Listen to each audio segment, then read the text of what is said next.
Yes, students, today we are going to discuss about the vectors, which is going to be a great help for you to studying the motion in plane.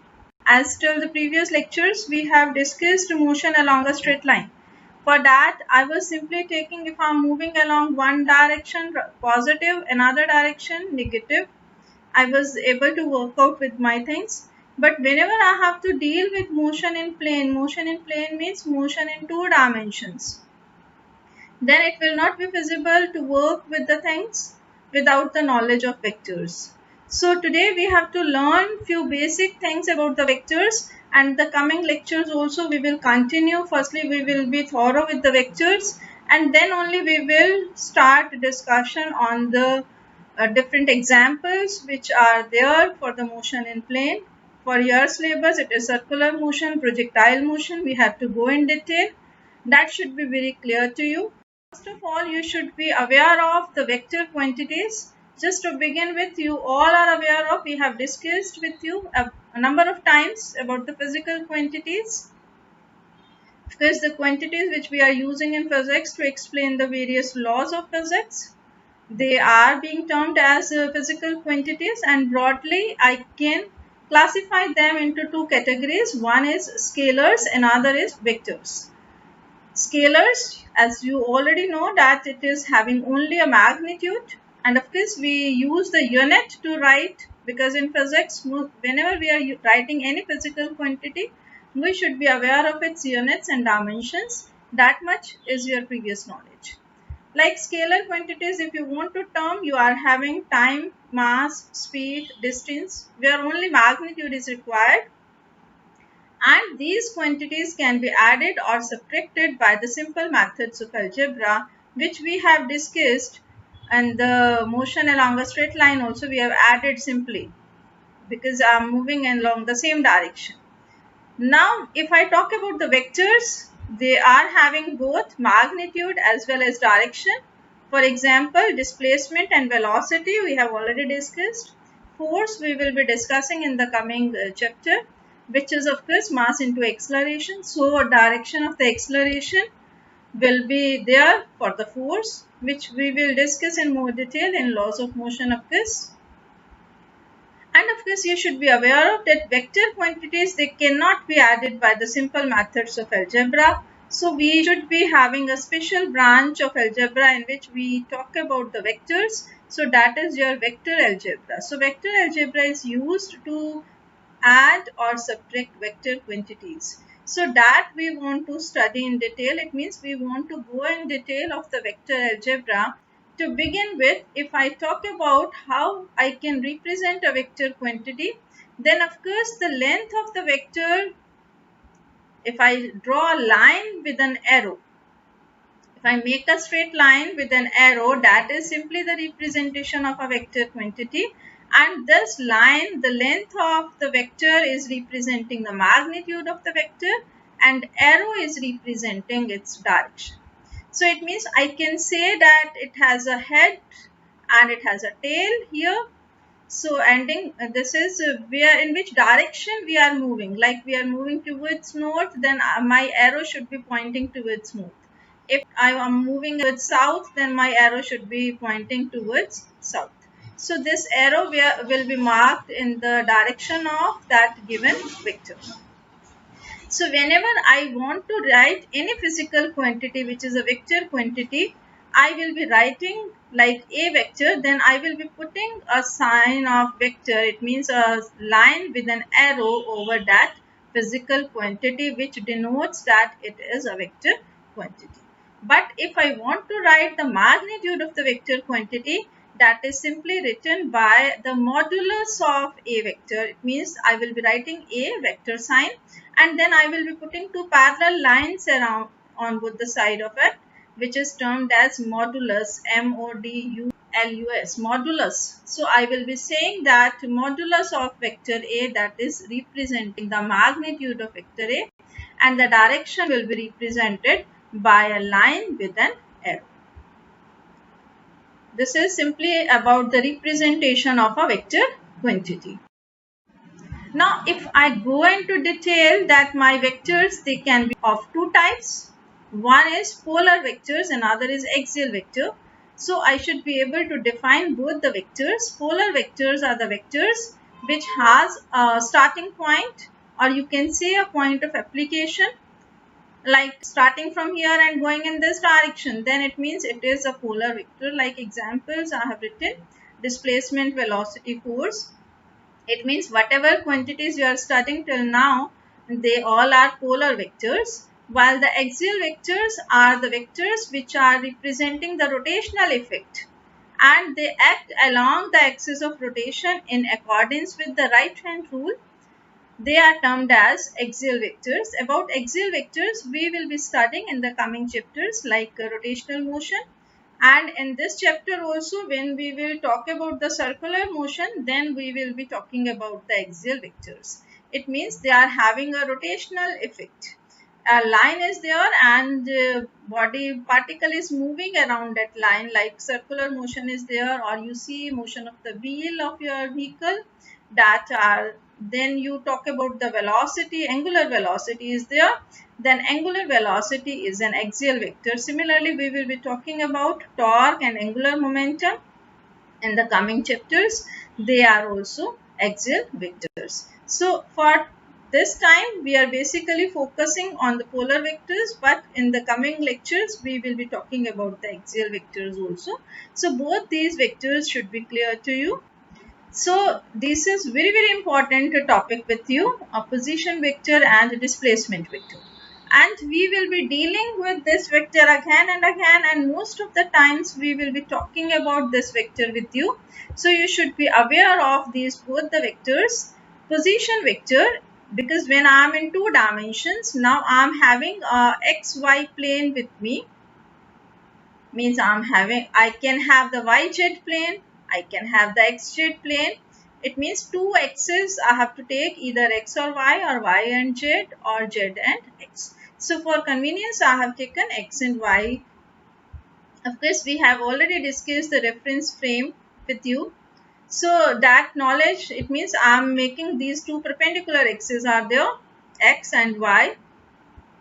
Then if I am joining the position of this point where I am at a particular time, supposingly I am here at P position, then if I join this position with the origin and I put the arrow here, then this OP is the position vector, and it is represented by r, small r, with a vector sign, that is the position vector. So OP here is the position vector.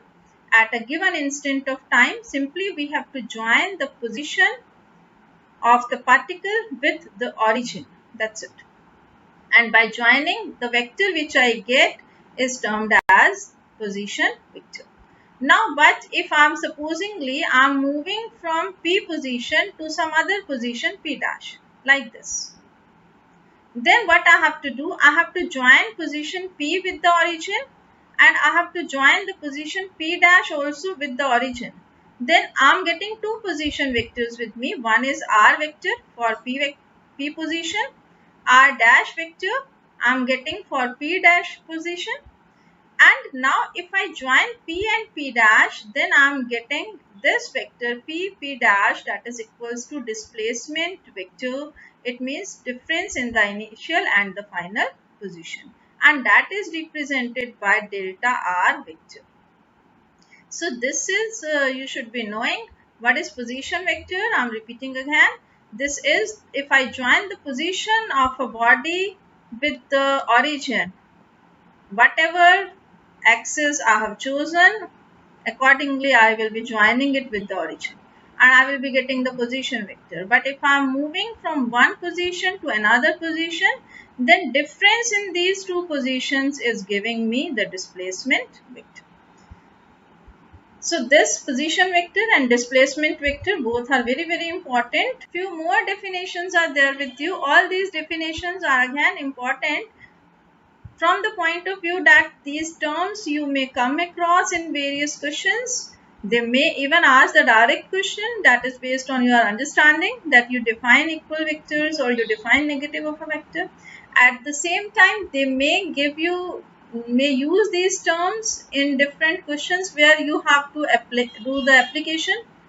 Then you should be knowing all these definitions, should be very clearly set into your mind. The first definition coming to you is equal vectors. What are equal vectors? If supposingly I am having two vectors, like this is a vector, if I call it as a vector, I call it as b vector. Both the vectors, they are having same magnitude and same direction. Then these both the vectors will be termed as equal vectors. It is very simple. If I am having two vectors, supposingly a vector and this I may call it as b vector, then both have same magnitude as well as same direction, then they are termed as equal vectors. Now, when I talk about negative of a vector, it means I am having a vector, a vector here and b vector is this. Now, b vector is negative of a vector because magnitudes I have drawn the same magnitude, means same length I have drawn just to show their magnitudes are same, but they are having the opposite direction. So, if I am having two such vectors, then one vector is said to be negative of the another. It means I can say a vector it is equals to minus of b vector, or I can say b vector is minus of a vector. So one vector is said to be negative of the given vector. So here if I say that a force 10 Newton is acting towards east and 10 Newton is acting towards west, so both are negative of each other. So a vector is negative of b vector, that you can write yourself. I have not written here. One vector is said to be negative of the another if the magnitude is same as that of the given vector but direction is opposite. So this diagram can be drawn to explain that a vector it is equals to minus of b vector. Next with you is, again I have discussed this with you, modulus of a vector. Modulus of a vector means length or magnitude of a vector. Of course, it is a scalar quantity. This symbol is for modulus. When I put two lines like this, then this is the symbol for modulus of the given vector. If I am talking of a vector, then this is modulus of a vector. Now this is very important with you, unit vector. Again, this term also we will be using number of times and various questions also. Unit vector, as the term is denoting, it is having a unit magnitude. Means the magnitude is unity but the direction is same as that of the given vector. So supposingly if I am having a vector a vector, then I will be writing here's a cap, that is equals to a vector divided by the modulus of a vector. It means given vector divided by its magnitude, then I get a unit vector. Unit vector is written as a cap. This is a symbol of cap, simply a triangle you have to make without making its base. This is cap or hat, it is called. So this is symbol for the unit vector. I may write, because it is having the unit magnitude, I may write at various times, I may write it as n cap also. So I may say that it is n cap or it is a cap. That is the symbol for the unit vector, which is equals to the given vector divided by its magnitude. This is, there are two vectors which I have classified. One is a fixed vector and other is free vector. Fixed vector can be termed as the localized vector also, and free vector is the non-localized vector also. Another name for the free vector and fixed vectors. Fixed vector means whose initial point is fixed. That is called as the fixed vector, like the localized vector you may call it. For example, we have discussed the position vector. Position vector will always start from the origin. So initial point is fixed.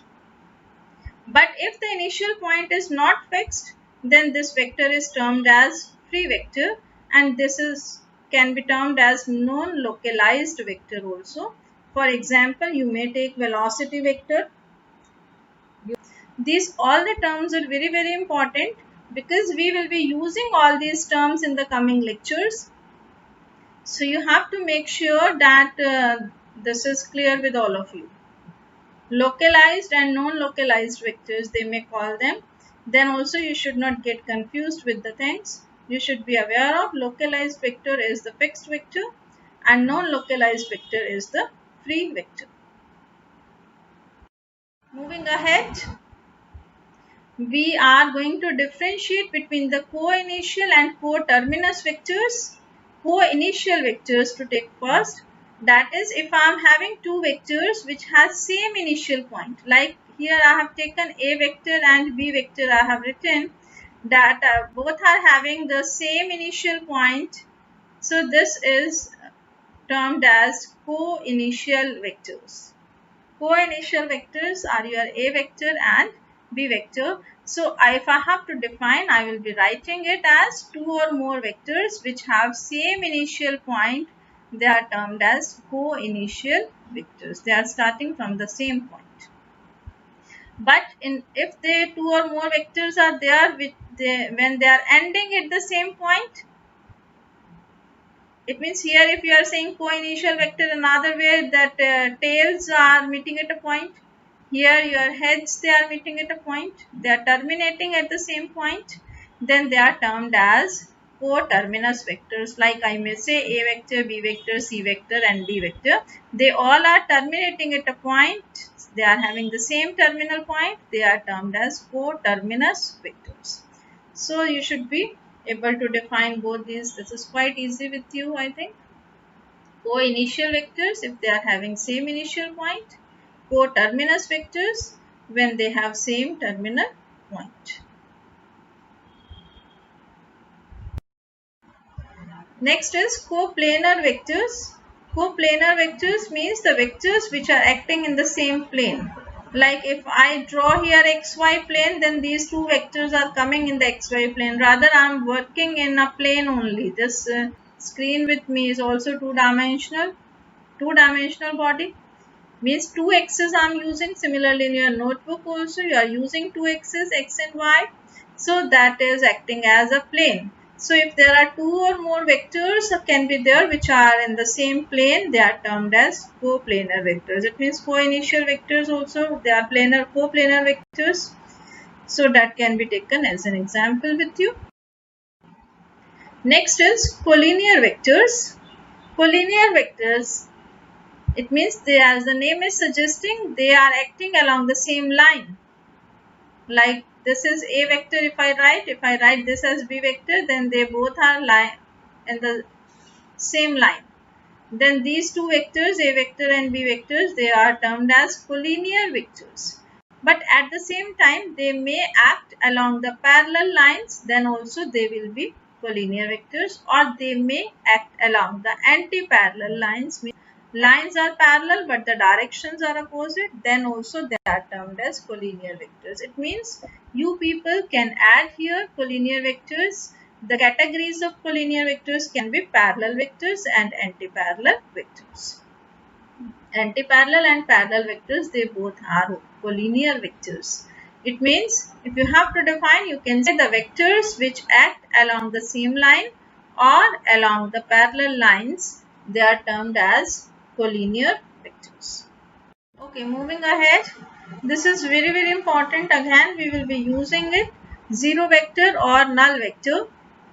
Null vector or zero vector, as the name is suggesting, it is having the zero magnitude and it is having the arbitrary direction. It is denoted by 0 and a vector sign over it. It is simply the denoting sign for the zero vector. And this, of course, we will be dealing in the coming lectures. The importance is that whenever I add the given vector to its negative of the vector, then my result is coming zero vector. Similarly, if another cases also can be added, that when I get the result, if I multiply a vector with a 0, then again I am getting 0 vector. So at many places we talk about the 0 vector or null vector. So the physical significance, if I talk about the physical significance of this 0 vector or null vector, That is, if I am talking about a particle which is lying at the origin, then the position vector of that given particle is a 0 vector. Similarly, if I talk about the velocity vector, if a stationary object is there, then that is also a 0 vector. And the acceleration vector of a object which is moving with uniform velocity is also a 0 vector. So this all knowledge should be there regarding all these vectors. Thank you everyone.